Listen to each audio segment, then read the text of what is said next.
지금부터 저는 한 달간 음료만 먹고 살 겁니다. 그 이유는 지난 영상에서 말씀드렸듯이 자전거 사고로 턱뼈가 3군데 골절이 되어 입을 못 열게 와이어로 묶어놨기 때문인데요. 사실 처음에는 뭐 음료만 먹고 살기 어렵지 않겠는데? 라고 생각했습니다. 제가 먹을 거를 워낙 좋아하긴 하지만 대장 내시경 하느라 아예 단식해본 경험도 있는데 그래도 음료는 자유롭게 마실 수 있으니까요. 그렇지만 실제로 겪어보니 정말 지옥이 따로 없었답니다. 어떤 음료를 먹을까 생각해봤는데 제 치아가 7개 깨진 상황에서 너무 단 음료를 마셨다가는 치아가 남아나지 않을 것 같더군요. 병원에서 추천받은 환자식 음료인 뉴케어를 주문했습니다. 이거 제가 할머니한테 매달 보내드리는 음료인데 제가 먹게 될 줄은 몰랐어요. 견과류가 뼈 부는데 좋대서 견과류 음료도 같이 먹어줬습니다. 뉴케어도 견과류 음료도 나름 맛있긴 하더라고요. 근데 제가 먹어야 하는 가루약이 여러 개라 이렇게 리스트를 만들어서 먹을 때마다 동그라미에 색칠을 해줬어요. 가루약은 물에 타서 주사기로 먹거나 다이소 소스통을 이용해 먹었어요. 입을 닫고 있으니 약 먹는 것조차 쉽지가 않더라고요. 그리고 이렇게 매번 체크를 하다 보니 너무 시간이 안 가는 거예요. 2, 3일도 아니고 한 달을 뭘 제대로 못 먹는다고 생각하니 시간이 너무너무 느리게 가더군요. 이 정도면 정말 많이 지났겠지 싶어서 시계 보면 꼴랑 20분 지나 있고 뭐가 그랬습니다. 또 한 달을 못 먹는다고 생각하니 어찌나 먹고 싶은 음식이 많은지 삼겹살, 곱창, 파스타, 치킨, 스테이크, 연어 등등 온갖 맛있는 음식들이 머릿속을 헤집고 다녔습니다. 맛난 음식을 먹는 수많은 사람들이 정말 너무 부러웠습니다. 그래서 처음 며칠간은 정말 우울했어요. 근데 인간은 적응의 동물이라고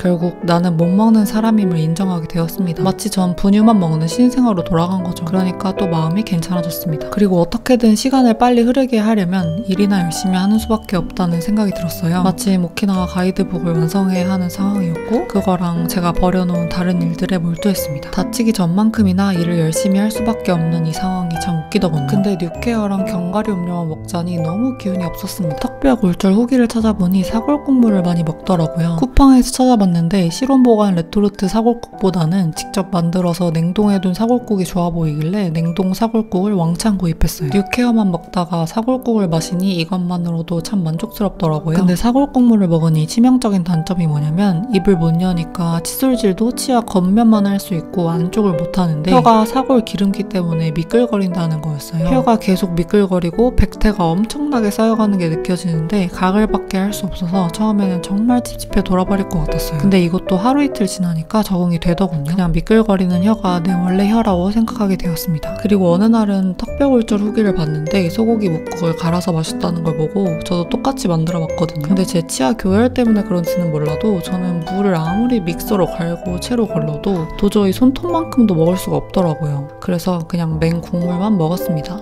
그렇게 정말 지옥 같은 일주일이 드디어 지나갔습니다. 지옥 같은 일주일이 지나자 이제는 사골국도 질려버렸습니다. 그 다음으로 시도해본 것은 수프였습니다. 처음에는 멋모르고 양송이 수프를 샀다가 양송이를 채로 걸러내는데 한참 걸려서 다음부터는 그냥 기본 수프만 먹었어요. 근데 이것도 너무 니글니글해서 하루 이틀 만에 질리더군요. 한국인으로서 매운 게 너무 땡기더라고요. 블로그에 보니 사람들이 김치국물을 면포에 걸러서 사골국물과 같이 먹더군요. 저도 그렇게 김치국물과 함께 사골을 먹으니 좀 살 것 같더라고요. 다음 날에는 사골국물에 마라탕 국물을 타서 먹기도 했는데 이거 진짜 맛있었습니다. 강추. 근데 건더기가 너무너무 먹고 싶어서 이리저리 생각을 해보다가 집에 있는 찹쌀가루를 사골국물에 타보면 어떨까 하는 생각이 들었습니다. 그런데 찹쌀가루 푼 사골국물은 생각보다 너무 이상하고 맛없더군요. 그래도 그나마 먹을 수 있는 건더기가 이것뿐이라 어쩔 수 없이 먹었어요. 미역국 국물에 찹쌀가루 풀어서 미역 찹쌀가루탕을 만들어 먹기도 했어요. 그렇게 저만의 레시피를 만들어서 이것저것 열심히 먹었습니다. 이상하게 누우면 갑자기 우지끈하면서 턱뼈가 밀리는 느낌이 들어서 많이 누워있지는 못했어요. 그리고 다치기 전과 후로 마음가짐이 좀 바뀌었어요. 어느 날 실수로 그릇을 깼는데 평소 같으면 아, 왜 그랬지? 나 칠칠맞이 못하게 이랬을 텐데 이제는 생각이 이렇게 바뀌더군요. 뼈 대신 그릇을 깨다니 이거 완전 럭키 비키잖아. 그리고 건더기를 못 먹으니 며칠 만에 4kg가 빠졌답니다. 다이어트가 자동으로 되다니 이거 완전 럭키 비키니 시티잖아. 그렇게 해서 정신승리를 하며 2주의 시간을 견뎠습니다. 이제 드디어 2주가 지났습니다. 다시 서울대병원에 가서 엑스레이를 찍고 진료를 받았습니다. 이번엔 남동생이 데려다 줬어요. 교수님은 다행히 턱뼈가 잘 붙고 있고 부정기압도 많이 좋아져서 이제는 철사를 고무줄로 바꿔도 된다는 기쁜 소식을 전해주셨습니다. 그러면 먹을 때나 칫솔질 할 때는 고무줄은 빼도 되었기 때문에 이제 마음껏 칫솔질도 할 수 있고 죽도 먹을 수 있게 된 거죠. 턱뼈 골절 후기를 보니 고무줄 단계가 되면 죽에 치즈도 잔뜩 넣어서 먹고 식빵 안쪽 부드러운 부분도 먹더라고요. 그래서 너무 행복해졌습니다. 난 죽거리야 이제. 그동안 음료만 먹고 지냈던 나 2주간의 세월 정말 죽을 것 같았는데요? 이제 저도 죽을 먹는 사람이 되었습니다. 만세를 외치며 할머니 집에 찾아갔습니다. 할머니가 죽이랑 사골국을 해주신다고 라고 했거든요. 근데 죽을 먹으려고 입을 벌리는데 한 1cm 벌렸는데 너무 머리가 어지럽고 갑자기 치아가 흔들리는 느낌을 받아서 먹지도 못하고 고모차를 타고 다시 서울대병원에 찾아갔습니다. 병원에서는 치아가 깨진 부위가 또 있고 아마 거기가 흔들린 것 같다고 하더라고요. 덜렁거리는 이를 떼어내고 저녁으로는 집 근처 중식당에 가서 성게수프를 숟가락으로 먹으려는데 입이 안 벌어져서 그것도 못 먹겠더군요. 빨대로 먹으려고도 해봤는데 건더기 때문에 거의 못 먹었어요.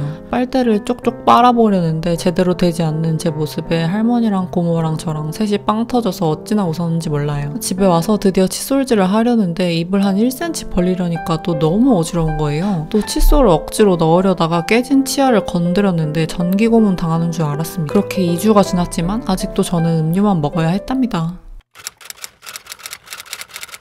3주가 지나고 4주째가 되니 이제 입을 1.5cm 정도 벌릴 수 있게 되더군요. 이제 고운 죽 같은 것을 꿀떡꿀떡 삼킬 수 있게 되었습니다. 물론 씹지는 못하고요. 이때 순두부찌개 집에 가서 순두부찌개를 빨대로 먹어봤습니다. 와, 드디어 제가 순두부와 국물을 먹을 수 있었어요. 그냥 죽과 순두부만 먹을 수 있어도 삶의 질이 완전히 바뀌더라고요. 현대인이 불행한 이유는 삶에 대한 기대치가 너무 높아서라는데 음료만 먹고 살던 저는 삶에 대한 기대치가 너무 낮아졌기 때문에 죽과 순두부를 삼킬 수 있고 혀의 백태를 닦을 수 있다는 것만으로도 다시 태어난 것처럼 너무나 행복하고 세상이 아름다웠어요. 어쩌면 모든 것은 제 마음가짐에 달려있다는 걸 느꼈습니다. 그 후로 저는 모든 음식을 믹서 혹은 가위로 잘게 만들어서 꿀떡꿀떡 삼키고 있답니다. 물론 처음에는 삼키는 것도 굉장히 힘들긴 했어요. 계속 턱뼈가 우지끈하는 현상이 있었거든요.